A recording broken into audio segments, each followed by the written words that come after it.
The wind howls across the frozen wasteland where survival is measured not in days, but in heartbeats. Here, beneath the endless dome of Arctic sky, legends are carved from ice and blood.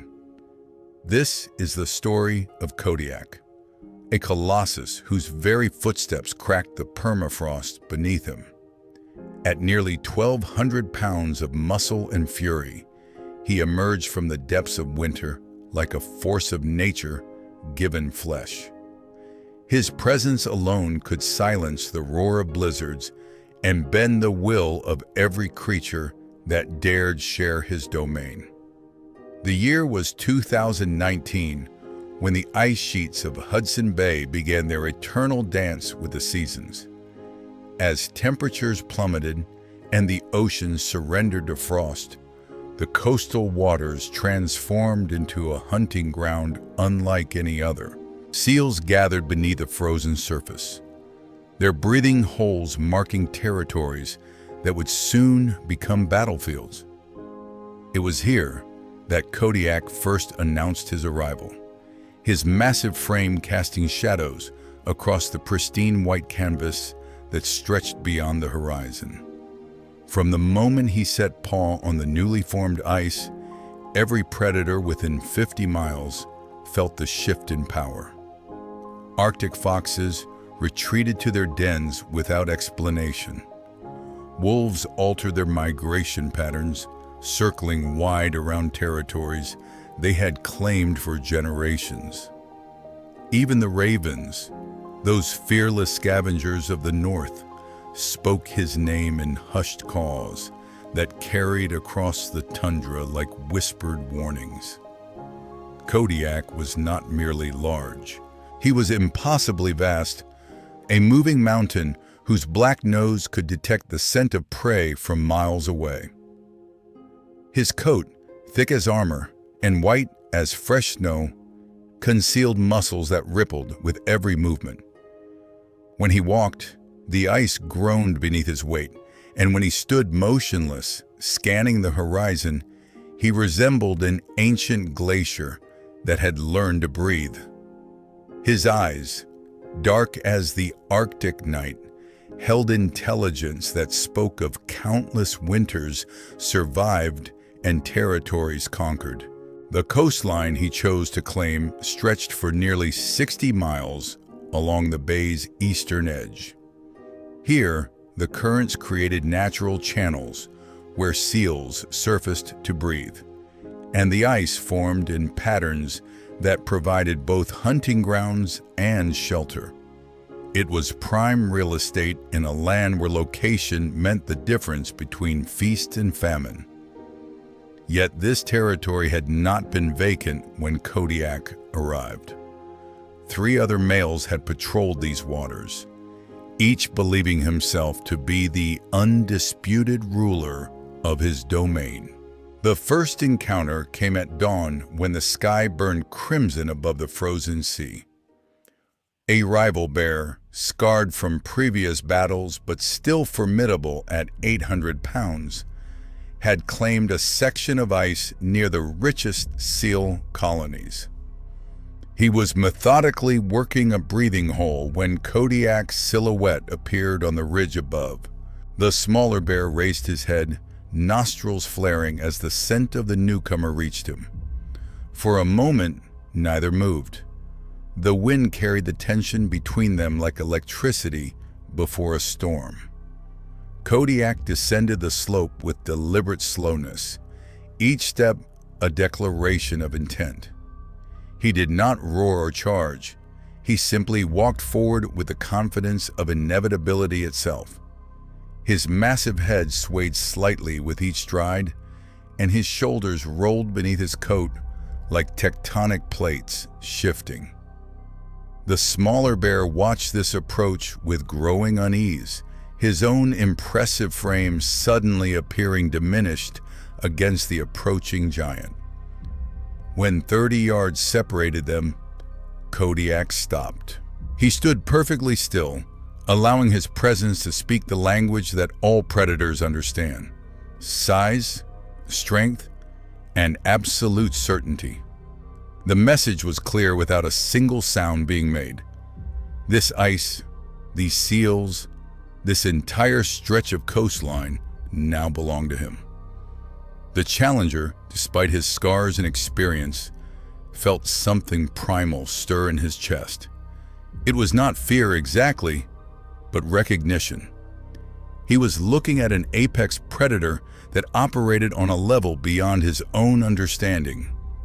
The rival bear backed away slowly, never turning his flank to Kodiak, but retreating step by measured step. He reached the edge of the ice shelf and slipped into the dark water below, swimming toward distant territory, where he might hunt without the shadow of the colossus falling across his path. Kodiak watched until the bear disappeared, then moved to the breathing hole and claimed his first seal of the territory. The taste of victory was sweet, but it was only the beginning. Word of the encounter spread through the complex network of Arctic communication. Tracks in the snow told stories, scent marks carried warnings, and the very absence of certain predators in their usual haunts spoke volumes.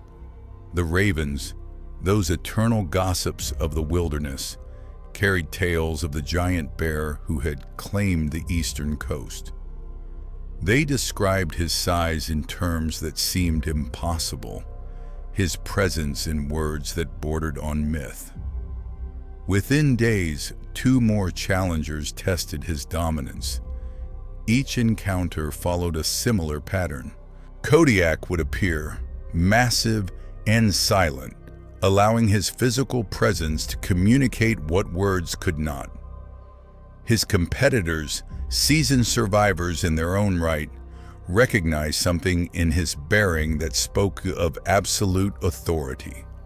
They retreated, seeking territories where they would not have to measure themselves against such overwhelming power.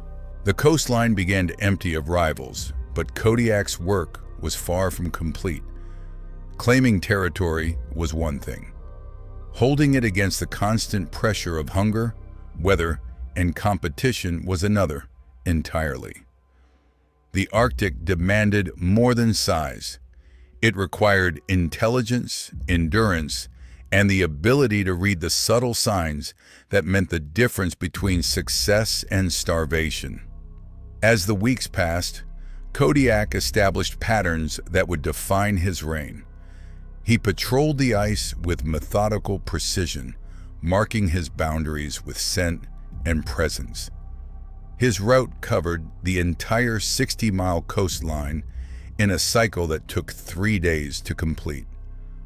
Other predators learned to time their movements around his schedule, avoiding areas when his massive tracks appeared fresh in the snow. The seals beneath the ice felt his dominance even through the frozen barrier that separated them. They altered their surfacing patterns, clustering in areas where the ice was thickest, where escape routes were plentiful. But Kodiak adapted to their strategies with the patience of a creature that had mastered the art of survival. He would position himself at breathing holes and wait motionless for hours until hunger drove his prey to the surface. His hunting success became legendary among the scattered research stations that monitored the region. Scientists tracking seal populations noted the dramatic shift in behavior patterns. Camera traps captured images of his massive form moving across the ice like a living glacier. Weather stations recorded the tremors his footsteps generated in the permafrost. Every measurement confirmed what the local predators already knew. The frozen coast had found its king, and his rule was absolute. Yet even as Kodiak consolidated his power, the Arctic prepared to test him in ways that would challenge every instinct he possessed. Winter was deepening, and with it came storms that could reshape the coastline overnight. temperatures that could freeze the sea solid, and competition from predators that had been watching from the shadows, waiting for their moment to strike. The storms arrived without warning, as they always do in the Arctic. Black clouds rolled across the horizon like an advancing army, swallowing the pale sun and casting the frozen landscape into premature twilight. The temperature plummeted 20 degrees in an hour, and winds that could strip flesh from bone began their relentless assault on everything that dared remain exposed. Lesser creatures had already fled to whatever shelter they could find, but Kodiak stood motionless on a ridge overlooking his domain, his massive frame absorbing the fury of nature itself. Ice crystals formed in his exhaled breath, creating clouds that were torn away by the howling wind before they could dissipate naturally. His thick coat, evolved over millennia to withstand such punishment, rippled like a white sea as the gale tried to find purchase on his enormous body. Yet he remained unmoved, a living monument to endurance carved from muscle and determination. This was his territory, and no storm, no matter how fierce, would drive him from it. The blizzard raged for 3 days, reshaping the coastline with its violent hands.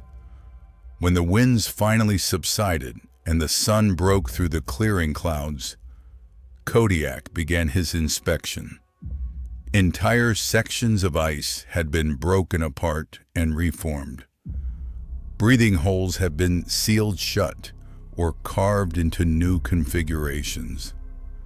The hunting grounds he had claimed were now transformed into an alien landscape that would challenge even his considerable experience.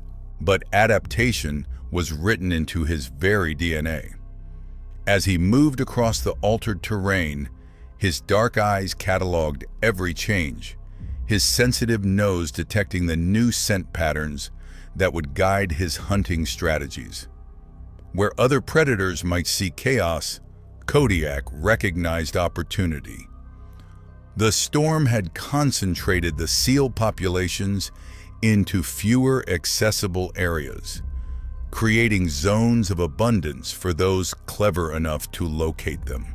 His first discovery came near the southern edge of his territory, where the storm had carved a series of channels through the ice. The rushing water had created a network of breathing holes clustered so closely together that seals surfaced in rapid succession, each emergence offering a potential strike. Kodiak positioned himself at the optimal vantage point and began his vigil, his patience as infinite as the Arctic sky above. Hours passed without movement. The cold that would have driven other creatures to seek warmth was merely background sensation to his conditioned body. His breathing slowed to an almost meditative rhythm, each exhale carefully controlled to avoid creating excess vapor that might alert his prey. When the first seal appeared, breaking the surface tension with barely a ripple, Kodiak was ready. His strike was swift and decisive, a demonstration of power that seemed to bend the laws of physics. For a creature of such immense size, his movements possessed an almost supernatural fluidity. The seal disappeared beneath the ice before it could comprehend the threat that had materialized above.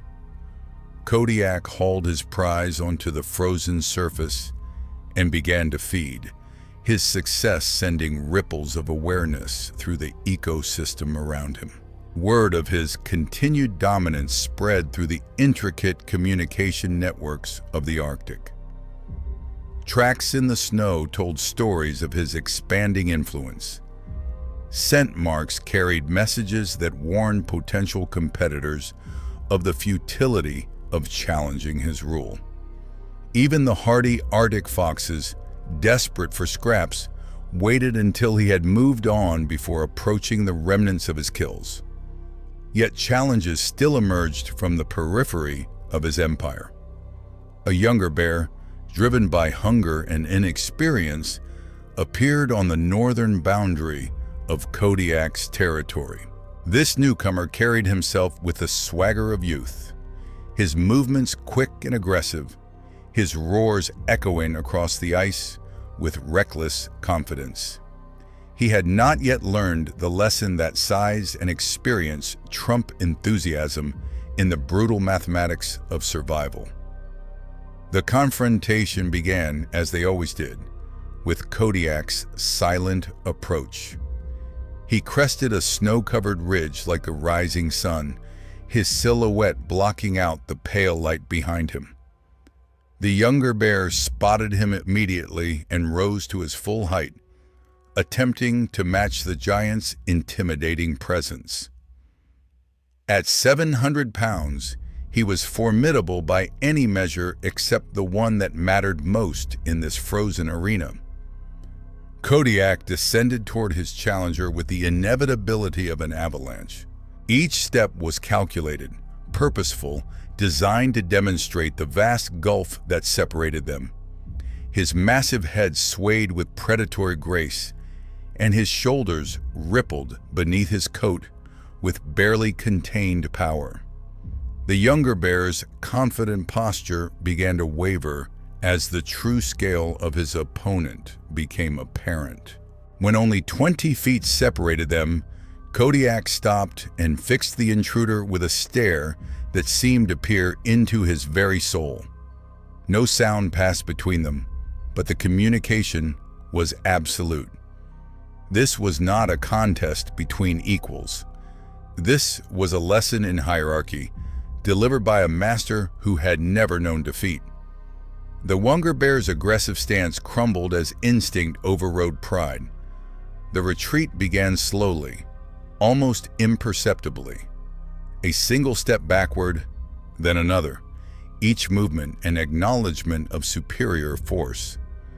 The young challenger's eyes never left Kodiak's massive form, but his body language spoke of submission and the dawning realization that he had wandered into the domain of something beyond his ability to challenge. He backed away until the distance between them stretched to safe intervals, then turned and loped toward distant territory where his ambitions might find more reasonable targets.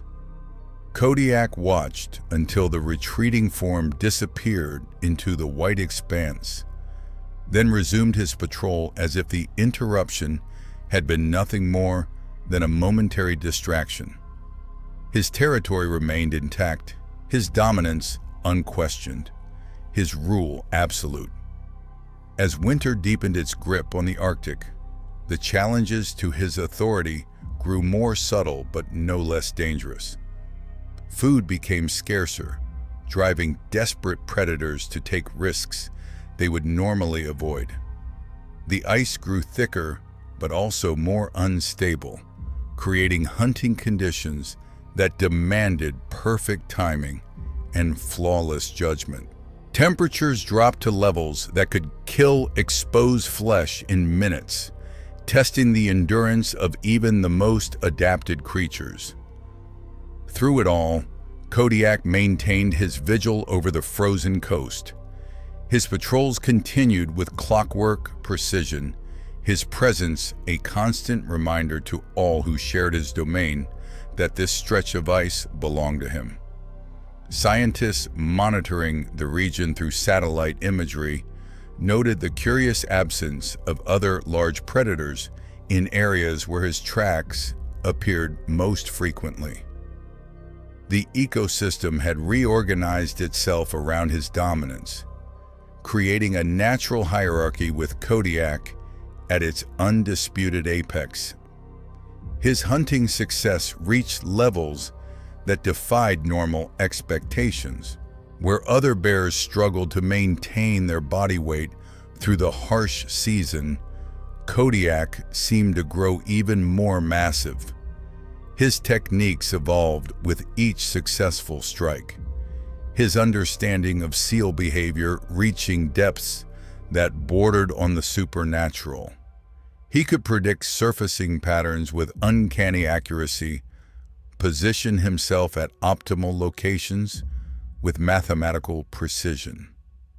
The ravens that followed his hunts began to sing different songs, their harsh cries carrying notes of reverence mixed with their usual opportunism. They had witnessed something extraordinary in their lifetimes, a predator that operated on a level beyond their experience. Their calls echoed across the tundra like hymns to a force of nature that had taken physical form and claimed dominion over the frozen world. Yet even as his legend grew, new storms gathered on the horizon. The Arctic was preparing to test its king with trials that would push even his considerable abilities to their absolute limits. But the greatest test would not come from rival bears or shifting ice. It would emerge from the depths of the frozen sea itself, where ancient currents carried secrets that even Kodiak had never encountered. The ocean beneath his domain held mysteries that would challenge everything he understood about survival in this merciless landscape. Deep beneath the ice, where sunlight had not penetrated for months, a massive walrus colony had established itself along the seafloor. These giants of the Arctic waters had grown bold in their underwater sanctuary, their tusks scarred from battles fought in the crushing darkness below. They had watched the drama above through breathing holes, aware of the giant bear that now ruled their ceiling. Yet their patience was wearing thin as Kodiak's hunting success depleted the seal populations they too depended upon for survival. The first sign of change came when Kodiak noticed the breathing holes beginning to widen unnaturally. What had once been small openings barely large enough for a seal's head were now gaping wounds in the ice, carved wider by something with tremendous power. The scent that rose from these enlarged holes carried unfamiliar notes, musk mixed with the brine of deep waters and something else that made his hackles rise instinctively. As he approached one of the larger holes to investigate, the water beneath erupted without warning. A massive walrus bull broke the surface, his tusks gleaming like ivory spears in the pale Arctic light. At nearly 2,000 pounds, he was one of the few creatures in the region that could look upon Kodiak without automatic submission. Water cascaded from his whiskered face as he fixed the polar bear with intelligent eyes that held no trace of fear. For the first time since claiming his territory, Kodiak found himself facing a challenger that matched his own imposing presence. The walrus hauled himself partially onto the ice, his flippers finding purchase on the frozen surface as he displayed the full magnitude of his bulk. Steam rose from his dark hide as warm blood met frigid air, creating an aura of raw power that demanded respect. Neither predator moved for long minutes, each assessing the other with the careful calculation of apex predators. The walrus possessed weapons that could pierce Kodiak's hide, while the bear commanded speed and agility that could prove decisive on solid ice. Yet both understood that any confrontation between them would exact a terrible price, regardless of the outcome. The standoff stretched across the frozen silence until the walrus made his intentions clear. With deliberate precision, he began to widen the breathing hole further, his tusks carving through ice that was inches thick as if it were soft snow. The message was unmistakable. The underwater realm belonged to him and his kind, and they would no longer tolerate having their access restricted by the polar bear's surface dominance. Kodiak watched this display with growing understanding. The walrus was not challenging his rule of the ice directly, but rather establishing boundaries that had not existed before. The breathing holes were now contested territory, zones where two apex predators would need to negotiate an uneasy coexistence. The solution that emerged was as elegant as it was necessary. Kodiak began to time his hunts around the walrus's surfacing patterns, learning to read the subtle signs that preceded their emergence. The massive marine mammals, in turn, avoided the areas where his scent was freshest, maintaining their access to air while respecting the bear's claim to the hunting grounds above. This delicate balance transformed the coastline into something unprecedented.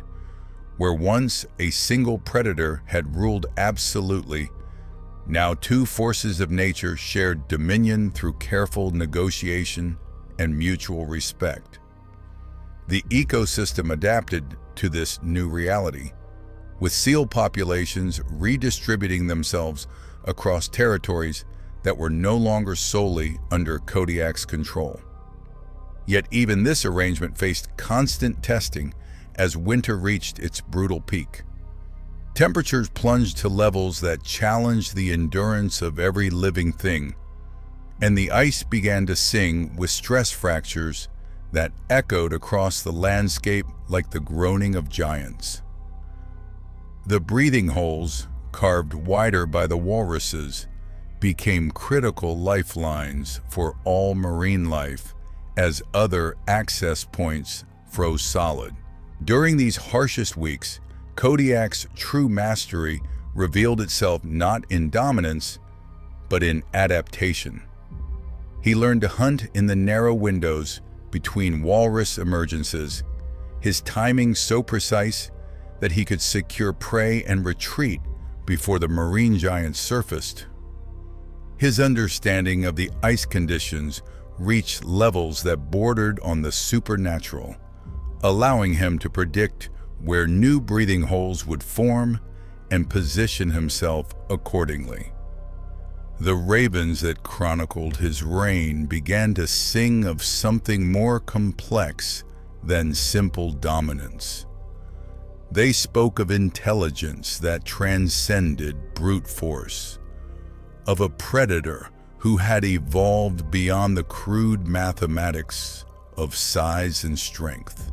Their harsh cries carried stories of cooperation born from necessity, of apex predators who had learned to share resources rather than destroy each other in pointless conflict.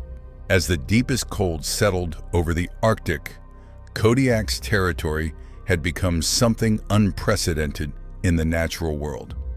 A domain ruled not by a single tyrant, but by a complex understanding between forces that were each supreme in their own element. The frozen coast bore witness to an evolution in predator behavior that defied conventional wisdom about territorial animals. Thus stands Kodiak, the colossus of the frozen coast, his legend carved into ice and memory alike. In a realm where survival is measured in heartbeats and dominance in silence, he proved that true power lies not in destruction, but in the wisdom to adapt when the Arctic itself demands change. The frozen wasteland remembers his footsteps, and the wind still carries whispers of the bear who claimed an empire through presence alone.